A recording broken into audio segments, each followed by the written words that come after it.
Assalamu alaikum wa rahmatullahi wa barakatuh. This is MARYAM BUKAR ALHAN Islam. I welcome you to another episode of ALHAN Islam Speaks. Now today, what I want to be sharing is something I call a message to the world. Where do you expect to find a fish? In water, a river or a sea or an ocean? Where do you expect to find a bird? In the air, spreading its wings. If you were to force a fish to fly or a bird to swim, what do you think would happen? You would be limiting it and forcing it to go off what naturally it is known or meant for. Bees are known for producing honey, right? And theirs have musk in them. Oysters are known for producing pearls. Now imagine what would happen if bees were forced to produce or learn how to produce musk. Their real potential would be concealed. They would become like diamond in the dirt. They have what the world needs and is considered one of the most beneficial substances on earth. But it wouldn't have been known if that was the case, right? Now, in essence, what am I trying to say? We live in a world that presents you with an ocean and asks the elephant, the bear, the monkey, and the fish to swim. And who swims faster or survives would be the champion. How fair is that? They're all animals. That is very true. But just because they are all animals doesn't mean they're all the same. Similarly, just because we are all humans doesn't mean we're all good at the same thing, or we would all excel at the same task. We all go to school, so let me be specific, secondary school to be precise. You see a situation whereby you have the shacks of the class and the dumb children of the class, as it is said by people who love creating stereotypes. Now you see that those who come last in class are looked down upon, and those who come first are the heroes. But let me tell you something, just because you come last in class doesn't make you dumb. You're not a dumb person, and just because they come first doesn't make them smart.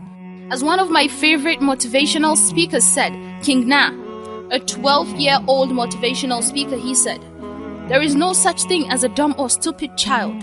They just haven't been motivated enough to tap into their greatness." Now King Na, he further added, "It is not about what kind of information you try to teach children. The most important thing is whether they believe in themselves or not. Because self-esteem and confidence is everything. If children don't have the right motivation, they're completely shut down. And once a child shut down, it really becomes hard to make them believe that they can achieve anything. Now, it is your responsibility as a parent to help your child through the journey of self-discovery. It is your duty to let your child express him or herself, and that is oneself towards self-discovery. It is your duty as a parent to help tap into your child's hidden potential that's not discovered. And I indulge you all parents to get over this sick mentality that if you do not come first in class, then you are dumb, or if you come first in class, then you are smart. You will be astonished to realize that the child you consider as dumb, because he or she came last in class, has a bigger chance to lead in this world, because perhaps he or she takes the world as a classroom and feels too restricted in the folds of a four-cornered room termed a classroom. Perhaps the mind of such a child is out there. So instead of concentrating on seeing how a fish can be turned into a bee, which is impossible, why not concentrate on what the fish is willing to offer?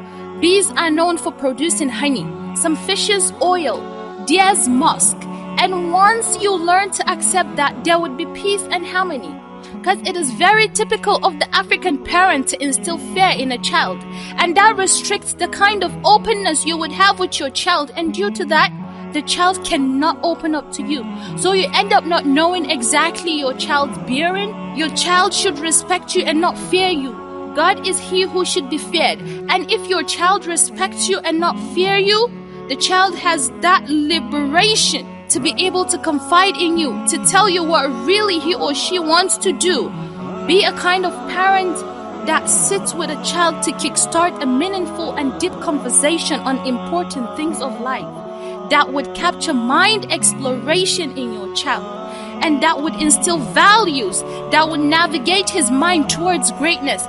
Even if you do not think that your life is an inspiration to your kids, at least when the world puts a label, a stereotypical label, do well to tear it off of them by motivational words. Cultivate the habit of telling them about history, because there's a lot of wisdom in history, and your kids see you every single day before they see every Before they see anyone, they see you first. When they wake up, it's you they see. So how do you think they would feel if you are not there to motivate them? If you think their ideas are stupid or nonsensical, even if it is, give them a chance and let them know what it's like to fail and get up. It doesn't mean they're a failure.